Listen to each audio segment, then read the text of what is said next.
Hey folks, it's Dave. Welcome to the basement. So here we are at the end of February. It's been a couple of weeks since my last video, but I do have a handful of things to share with you. But before we get started with that, earlier this month, on the 2nd to be exact, we lost a legend in the rock community, and especially here in Michigan. And I'm talking about, of course, Wayne Kramer, who passed away on February 2nd due to pancreatic cancer. Of course, Wayne Kramer of the MC5 was really influential, both his guitar style and the band in general, on so many other bands over the years. And just to read the tributes and the thoughts that came in from so many musicians across the spectrum really gives you an idea on how much of an influence he himself was, in addition to the band. So I thought what I would do to get this started, I pulled one off the shelves.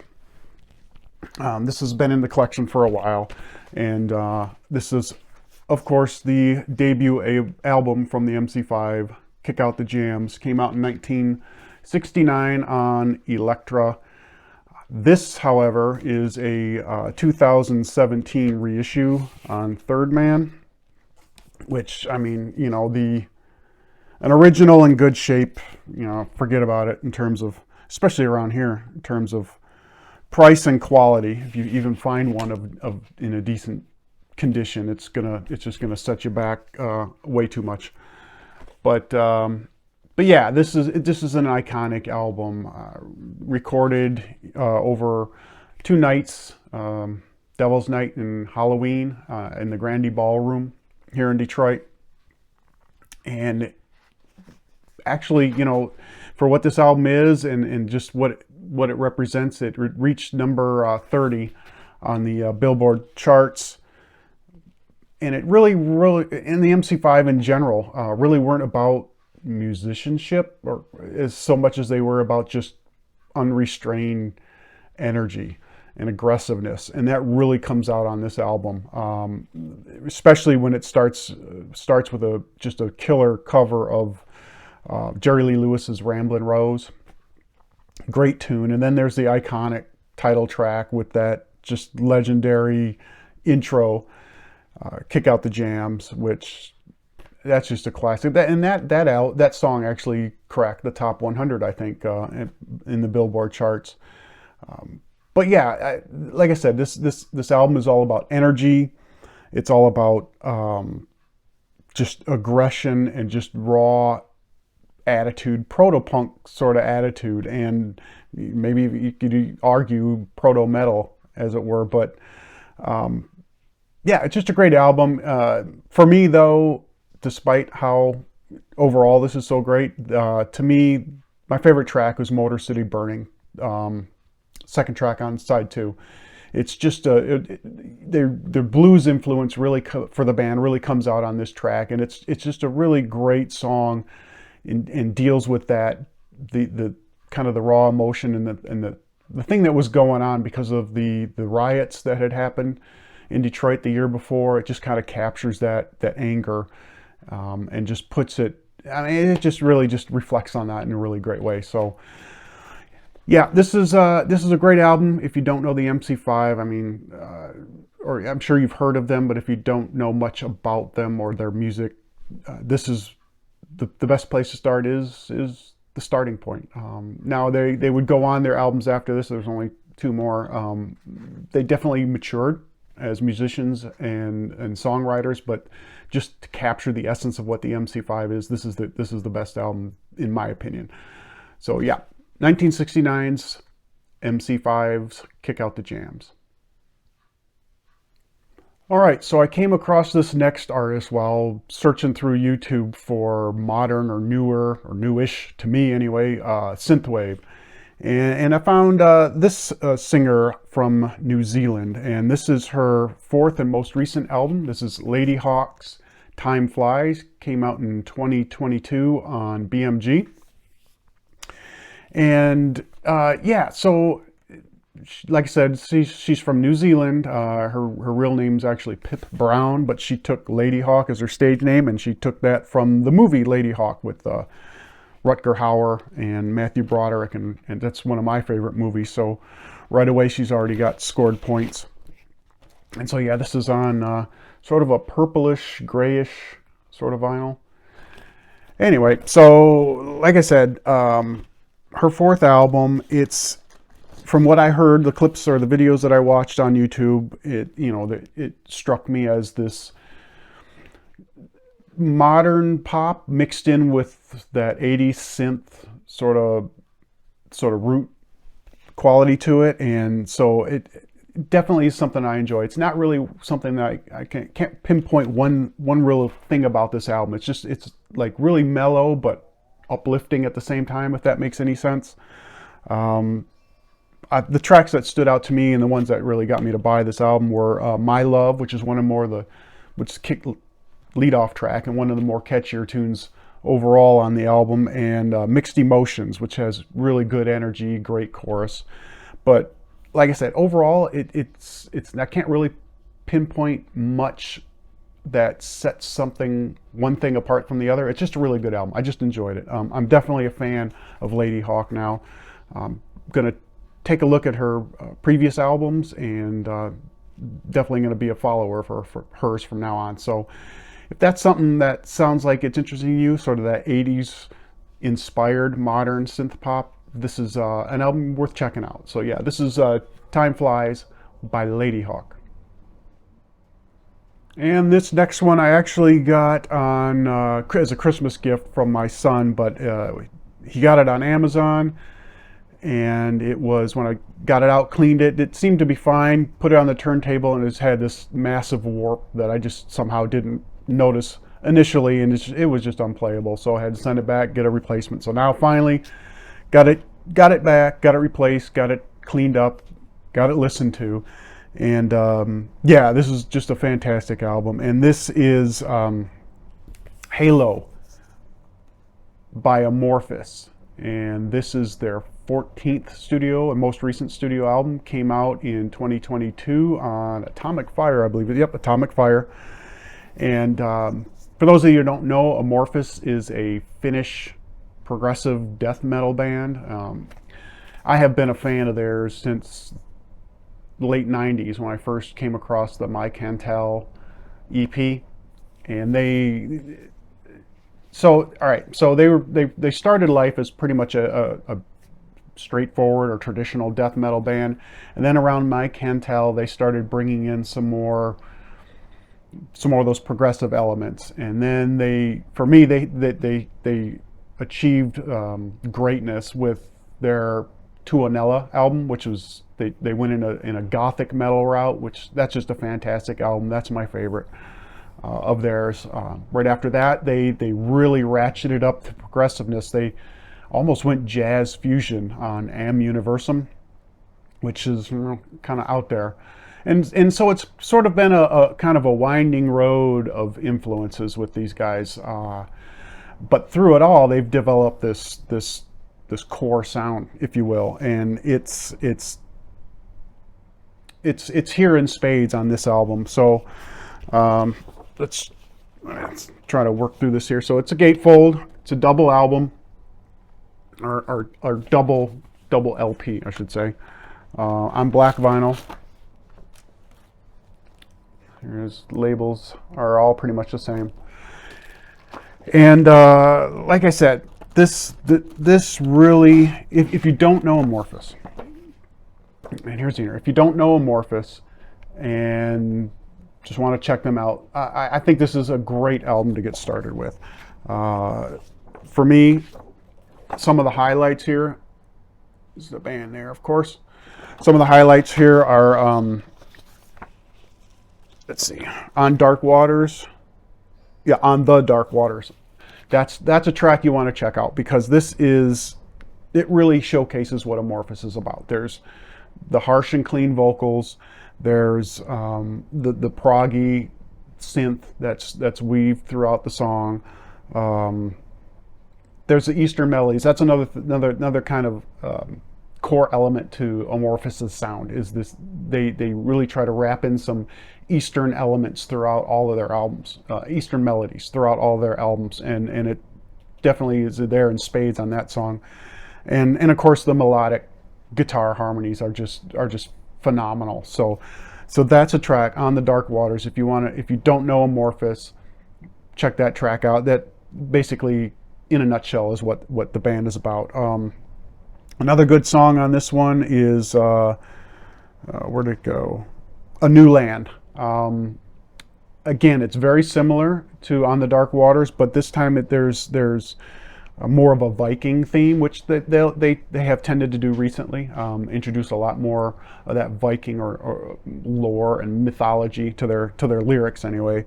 And it also features some accompanying vocals by Noah Grumman.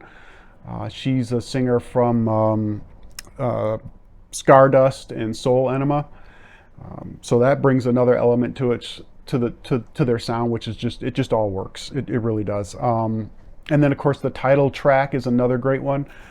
It's very similar to A New Land, but it again has Noah Grumman, but this time it's there's much more of the folk element. So like I say, this is an album that really encompasses everything that Amorphous is about. I almost hesitate to call it a masterwork, but I think it really is. But that being said, I think Tuonela to me is my favorite album. Just it touches me on a different level. But this is probably their best work, and it is something you definitely should check out if any of that sounds intriguing to you at all. This is an album you want to at least sample, see what you think, and more than likely I think you'll find what you like. If sort of the progressive, I don't want to say experimental, it's definitely not experimental, but it's progressive, it's gothic, it's symphonic, it's folk, it's just good. So check this one out. This is Halo by Amorphous. And for something totally different, this next one was a blind buy, sort of. This is the self-titled and one and only album from a band called Peregrines. Came out in 1989 on MCA. And I say it's a blind album, sort of, because I saw that this band included Eve Moon on guitar and Fred Smith of the band Television on bass. So I was definitely interested in exploring what in particular Fred was doing outside of Television. And so yeah, this turns out to be a female fronted band from New York. The singer is where is she? Deirdre Steinschneider, I guess is her name. Which she's actually pretty good. The vocals are she's got some similarities to maybe Grace Slick at sometimes, slight similarities, but which is strange that she really didn't do anything after this. This is like her only credit on Discogs, which is a little bit surprising. But anyway, musically, this is, at the time what we would call college rock, with the jangly guitars, excellent bass, of course, with Fred Smith, and again, yeah, the good vocals. Highlights for me were the lead-off track, Let It Go, which was pretty solid rocker with some nice melodies. And then the next track, Always Tomorrow, which started a little slow, but it ended up turning it up as the track went on. So overall, it's a decent album. It's solid, college rock. Like I say, I guess I call it alternative rock now, but there are a handful, more than there needs to be, country inspired ballads on here, which I think probably sunk the album. At least it sunk it in my mind. But yeah, it was just strange to see this kind of one-off here with Fred Smith and Eve Moon. They didn't, the band itself, this band didn't do much or didn't do anything after this. And like I said, the rest of them just pretty much disappeared. But yeah, if you're into that whole, I don't want to say, everyone thinks when they think college rock, they think REM. Kind of close to that maybe, but not really. But if that's your thing, if that kind of scene is what you are into, give this one a try. It might be interesting for you. But yeah, so Peregrines, self-titled, 1989. And this next one was another one of those sort of blind buys. This is the self-titled album from Interview. Came out in 1980 on Virgin. This was their second and I believe last album. And it was actually, the album was actually called or released as Snakes and Ladders in the UK. And for whatever reason, they changed the name for the US release. Probably has something to do with game or copyright or whatever. But they're an English, or were an English power pop band. And what caught my attention was bass player Alfie Agius. Never knew how to pronounce his last name. He would go on to play with the Fix, and then drummer Manny Elias would also go on to play for Tears for Fears. So again, this is that whole band genealogy thing that I'm into. So that caught my attention. I thought I'd give this a try, and you know, it was all right. It was overall, I don't think there's a lot of energy here. It was just kind of, nothing really stood out. Nothing really grabbed me. There were a couple of tracks. Hope It's Me. It's kind of a fun track with a decent little groove to it. To the People was a little bit more upbeat than the majority of the album. Had a good chorus to it.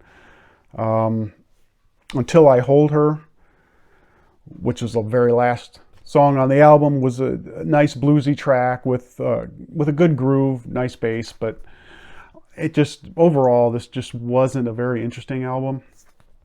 But if you are, again, interested in what some of the members of some more renowned bands, like in this particular case, the Fix and Tears for Fears, were doing before the Fix and Tears for Fears, maybe it's worth checking out. But yeah, so this is self-titled or Snakes and Ladders, depending where you live, by the band Interview. This next one was truly a blind buy. This is Get the Pink by The Pink. Came out in 1985 on 707 Garnet Records. May have been, I think it might have been the band's or the producer's own label. There really wasn't much other than this that came out on that. But so yeah, this was completely a blind buy, and it turns out what the Pink are is a studio concoction out of New York City. Male and female vocals, new wave, musically new wave. So it's okay. It's definitely different. Tina Daniel is the singer. Apparently, according to this, she was 18 at the time of recording. Her vocals are just like kind of shrill, almost piercing. Definitely takes some getting used to. Musically, I can hear a lot of contemporary influences, like the Police, the Fix, even maybe even Breakout era Pointer Sisters in terms of their overall sound. There's a lot of interesting riffs and leads throughout, so there's some really good guitar work throughout this thing, but it's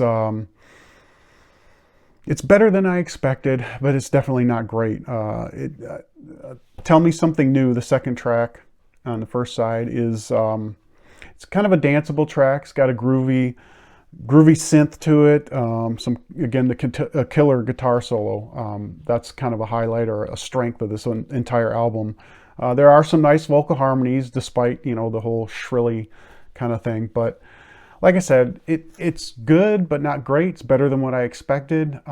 This is more of a curiosity. If you're a new wave fan, especially the 80s, sort of 80s curiosities, obscurities, this one might be something up your alley. They released 2 mini LPs. This is the second of the 2, and after this, project was over. But yeah, so this is Get the Pink by The Pink.